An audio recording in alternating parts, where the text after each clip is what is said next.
The village of Ravenshade lay hidden between endless hills, wrapped in a permanent mist. It was a place where the air smelled of damp earth and forgotten secrets. No one visited Ravenshade, and those who left never returned. But one night, under the dim glow of a blood-red moon, a stranger appeared at the village inn. He was tall, draped in a long tattered coat, his face hidden by the shadow of a wide-brimmed hat. He spoke little, but his voice was deep, almost hypnotic. The innkeeper, old Gerald, shivered as he handed him a key.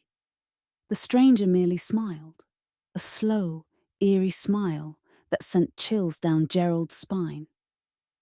The next morning, a boy named Eli was found missing. His mother swore she had tucked him into bed, yet his window was wide open, footprints leading into the fog. The villagers whispered of the stranger. He came the night the boy disappeared, they muttered. Coincidence? I think not.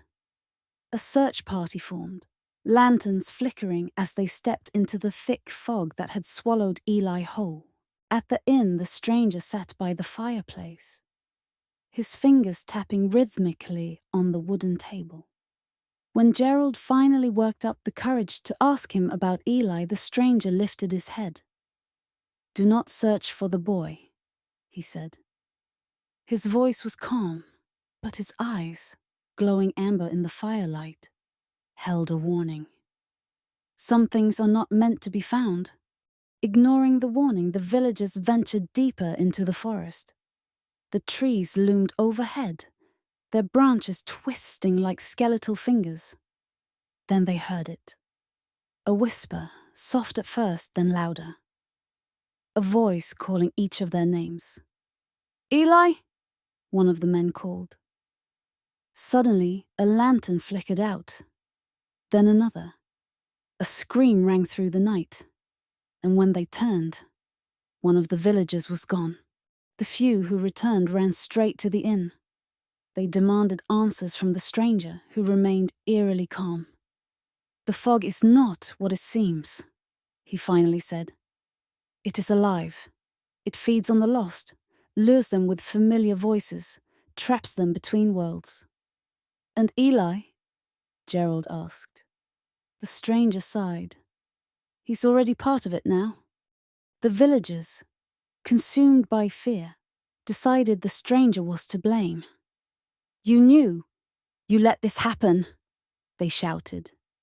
Ignoring his warnings, they dragged him to the village square, torches in hand. But as the firelight danced across his face, they finally saw him clearly. His skin was too smooth, too pale. His eyes, golden and unblinking, were not human. "You think I brought the fog?" he murmured, almost amused. "No, fools. I keep it at bay." Before they could act, the fog rushed in, thick and suffocating. The torches flickered, then died. Screams echoed, unseen hands pulled villagers into the mist, one by one. The strangers simply stood, watching.